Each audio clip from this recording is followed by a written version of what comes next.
छतरपुर के खजुराहो में 25 दिसंबर को पीएम नरेंद्र मोदी का दौरा है। तैयारियों का निरीक्षण करने सीएम डॉक्टर मोहन यादव खजुराहो के मेला ग्राउंड पहुंचे। उनके साथ खजुराहो सांसद और बीजेपी प्रदेश अध्यक्ष बीडी शर्मा भी साथ थे। 25 दिसंबर को बुंदेलखंड को मिलने वाली एक बड़ी सौगात कैन बेतवा लिंक परियोजना के कार्यक्रम स्थल पर जाकर खुद व्यवस्थाओं का जायजा लिया। इस दौरान सीएम ने मीडिया से बात करते हुए कहा कि पीएम मोदी इस योजना के माध्यम से इतिहास में विश्व की एक नई इबारत लिखने जा रहे हैं। सन 2004-05 में भारत रत्न स्वर्गीय अटल बिहारी वाजपेयी का जो सपना था उसको अटल जी की 100वीं जन्म शताब्दी को सार्थक होगा। बुंदेलखंड को सिंचाई के साथ पीने और उद्योगों के लिए पानी की व्यवस्था हो सकेगी। दुनिया में पहली बार इतनी बड़ी परियोजना होगी कैन बेतवा लिंक परियोजना, जिसमें 1 लाख करोड़ का खर्चा आएगा। इससे पहले मध्य प्रदेश के पीकेसी योजना थी जो 70,000 करोड़ का प्रोजेक्ट थी। 2.5 लाख हेक्टेयर उत्तर प्रदेश की जमीन और 8.5 लाख हेक्टेयर जमीन मध्य प्रदेश की सिंचित होगी। कैन बेतवा लिंक परियोजना के माध्यम से राज्य की अन्य कई नदियों को जोड़ने का प्रयास किया जाएगा, जो अपने आप में एक अनूठा प्रोजेक्ट है। हमारा सौभाग्य यशस्वी प्रधानमंत्री श्रीमान नरेंद्र मोदी जी इतिहास में विश्व की एक बहुत बड़ी इबारत लिखने जा रहे हैं, नई घटना रहेगी, जिसके आधार पर हमारा बुंदेलखंड का पूरा इलाका 2004-05 माननीय स्वर्गीय भारत रत्न अटल बिहारी वाजपेयी जी ने जो सपना देखा था उसको साकार करने के लिए उनकी जयंती के अवसर पर आ रहे हैं। मुझे इस बात पर प्रसन्नता है कि वो बुंदेलखंड की लगभग 8.5 लाख हेक्टेयर ज़मीन जो सिंचित होगी और लाखों लोगों को पीने का पानी और उद्योग के लिए पर्याप्त जल राशि मिलेगी। ऐसे में ये बुंदेलखंड की धरती पूरी एक नई दुनिया में प्रवेश करेगी। मैं आज हमारे प्रदेश के अध्यक्ष श्रीमान विष्णु शर्मा जी, हमारे प्रदेश के प्रभारी श्रीमान डॉक्टर महेंद्र सिंह जी के साथ इस पूरे मूल स्थान पर देखने आया हूँ और मुझे इस बात का संतोष है कि जिस प्रकार से तैयारी चल रही है, ये ऐतिहासिक एक सभा होगी जो माननीय स्वर्गीय पटेल जी की 100वीं जन्म शताब्दी को भी सार्थक करेगी और माननीय मोदी जी के माध्यम से ये बहुत बड़ी सौगात मिलेगी।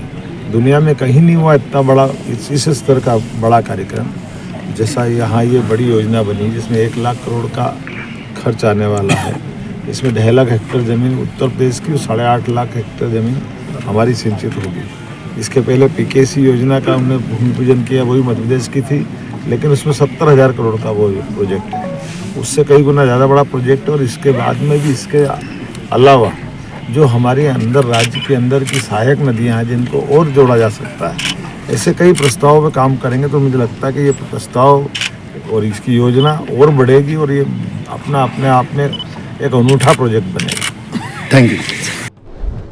बाबा साहब का यह अपमान नहीं सहेंगे कि नारे के साथ कांग्रेसी विधायकों ने सदन से वॉकआउट करते हुए विधानसभा परिषद के बाहर निकल गए और उनकी मांग है कि अमित शाह को बाबा साहब के प्रति दिए हुए बयान के लिए माफी मांगनी चाहिए।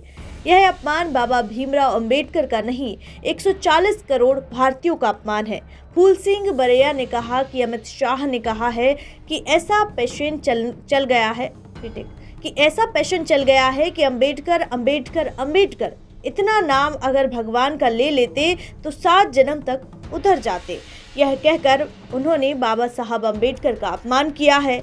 उन लोगों के लिए तो अंबेडकर ही भगवान है जो हजारों सालों से पशु का जीवन जी रहे थे। आज हमें शिक्षक का अधिकार बाबा साहब ने दिया है, एक साथ खड़े होने का अधिकार बाबा साहब ने दिया है।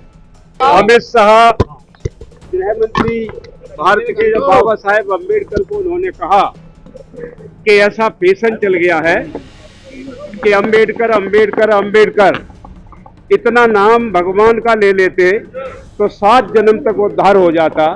ये बाबा साहेब अम्बेडकर का अपमान किया है और बाबा साहेब अम्बेडकर ने इन लोगों के लिए, करोड़ों लोगों के लिए हजारों सालों से जो जानवर का जीवन जी रहे थे, साक्षात पशु पुक्ष विसारहीना, ये साक्षात पशु थे, सींग और पूंछ नहीं थी। बाबा साहेब अम्बेडकर ने लड़ाई लंदन तक लड़ी और उन्हें भारत के संविधान में क्या जुड़वा दिया, एक आदमी एक वोट एक कीमत, बराबरी का। ये भारतीय जनता पार्टी को ये पसंद नहीं है, बराबरी समानता के खिलाफ है भारतीय जनता पार्टी। तो भारतीय जनता पार्टी ने फैसला लिया कि जिस संविधान में समानता का अधिकार डॉक्टर अंबेडकर ने लिखा है, हम उसी संविधान को बदल देंगे। और मैं कहना चाहता हूं कि संविधान को अगर बदलते हैं तो डेमोक्रेसी खत्म हो जाएगी, और डेमोक्रेसी खत्म होती है तो राष्ट्र के टुकड़े भी हो सकते हैं। ये भाजपा की ऐसी सोच है। और भारतीय जनता पार्टी को मैं कहना चाहूंगा कि आप बाज आ जाइए, देश को बचने दीजिए। बाबा साहेब अंबेडकर के ऊपर अपमान करेंगे। मैं तो ये कह रहा हूं कि बाबा साहेब अंबेडकर करोड़ों लोगों के लिए, 138 करोड़ लोगों के लिए खुद ही भगवान है। बाबा साहेब अंबेडकर जब खुद ही भगवान है, आज मैं खड़ा हूं आपके बीच में, एक कपड़ा पहनने का अधिकार बाबा साहेब अंबेडकर ने दिया है, पानी पीने का अधिकार बाबा साहेब अंबेडकर ने दिया है, और बाबा साहेब अंबेडकर ने पढ़ने का अधिकार दिया है। अगर पहले कोई पढ़ता तो जीभ काट ली जाती। आज बाबा साहेब अंबेडकर के कारण ही ये लोग 140 करोड़, 2 करोड़ छोड़ दीजिए आप, 138 करोड़ लोगों का जीवन, 1 मैन 1 वोट 1 वैल्यू। तो ये बुरा लग रहा है बीजेपी को, इसलिए बाबा साहब का अपमान किया है। मैं आपसे कहना भोपाल विधानसभा के शीतकालीन सत्र का आज अंतिम दिन है। कांग्रेस विधायक संविधान की प्रतियां हाथ में लेकर अमित शाह माफी मांगो के नारे के साथ गांधी प्रतिमा के नीचे प्रदर्शन किया। वे 3 दिन पहले केंद्रीय गृह मंत्री अमित शाह के संसद में डॉक्टर भीमराव अंबेडकर पर दिए गए बयान का विरोध जता रहे हैं। नेता प्रतिपक्ष उमंग सिंघार ने कहा कि भारतीय जनता पार्टी द्वारा संविधान का अपमान किया जा रहा है। संविधान निर्माता के लिए गलत शब्द कहे गए। प्रधानमंत्री नरेंद्र मोदी और अमित शाह ने अभी तक माफी नहीं मांगी है। पूरे दलित समाज का अपमान हुआ है। कांग्रेस पार्टी के नेता खड़गे और राहुल गांधी जब बात कर रहे थे तो जानबूझकर उनके घर का मुखी करी राहुल गांधी पर झूठा केस 307 का लगाया। देश के अंदर जिस प्रकार से भारतीय जनता पार्टी के द्वारा संविधान का अपमान किया जा रहा है, जो संविधान निर्माता थे उनके बारे में गलत शब्द किए गए। मोदी और अमित शाह ने अभी तक कोई माफी नहीं मांगी। दलित समाज का पूरा अपमान हुआ है।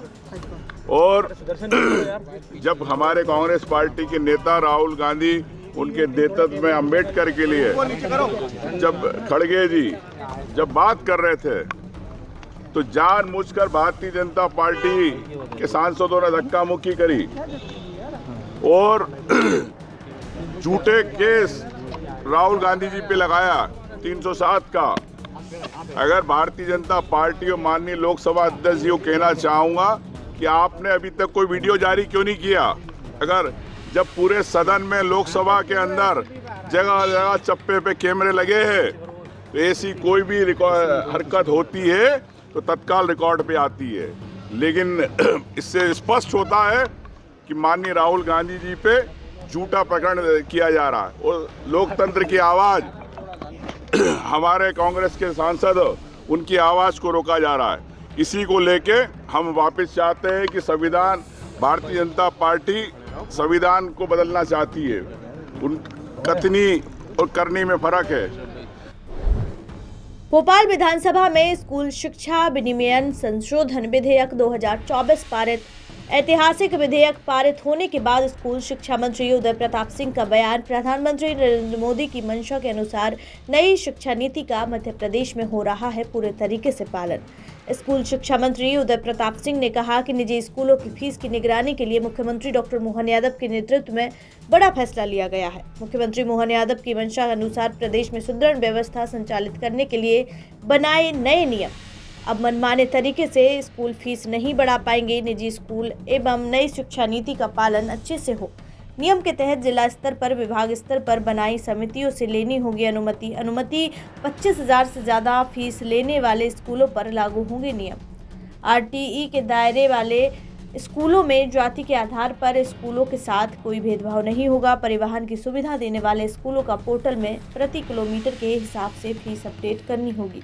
निजी स्कूलों में संचालित परिवहन व्यवस्था पर बोले स्कूल शिक्षा मंत्री उदय प्रताप सिंह। जो निजी स्कूल परिवहन संचालित करता है अब उनकी सतत निगरानी की जाएगी। स्कूलों को पोर्टल पर सारी जानकारी अपलोड करनी होगी और शासन के नियमों के दायरे में उनको काम करना होगा। फीस को लेकर शिक्षा मंत्री की अध्यक्षता में एक कमेटी का गठन किया जाएगा। कमेटी में स्कूल शिक्षा विभाग के वरिष्ठ अधिकारी भी शामिल होंगे और जो अंतिम रूप से फीस आदि के मामलों का निराकरण करेंगे। आज स्कूली शिक्षा में खासकर निजी विद्यालय जो संचालित हो रहे हैं इस प्रदेश में, उनके देखरेख और उनको मॉनिटरिंग के लिए एक बड़ा फैसला विधानसभा ने एक नए विधेयक को पारित करके किया है। और मुझे खुशी है कि लगभग आम सहमति जैसी स्थिति विधानसभा के अंदर रही।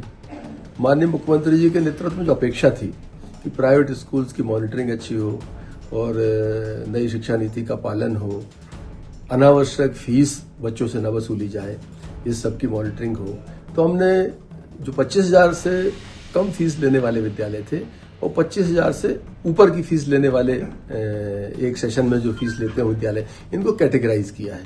नीचे के विद्यालय, उनकी मान्यता, नियम, जो सारी शर्तें, उनका पालन हो गई, लेकिन फीस का जो समय समय पर अपलोड करना और छोटी छोटी चीजों की जानकारी देना, उससे उनको केवल मुक्त किया है।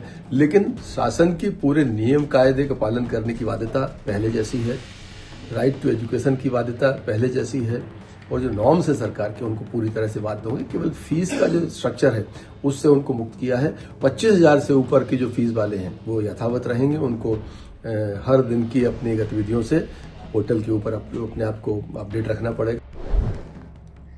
जब इन मदरसों के लिए सरकार जमीन देती है तो इनमें राष्ट्रगान गाने में क्या दिक्कत है? राष्ट्रगान वंदना है और जब स्कूलों में यह वंदना हो रही है तो मदरसों में भी यह वंदना होनी चाहिए।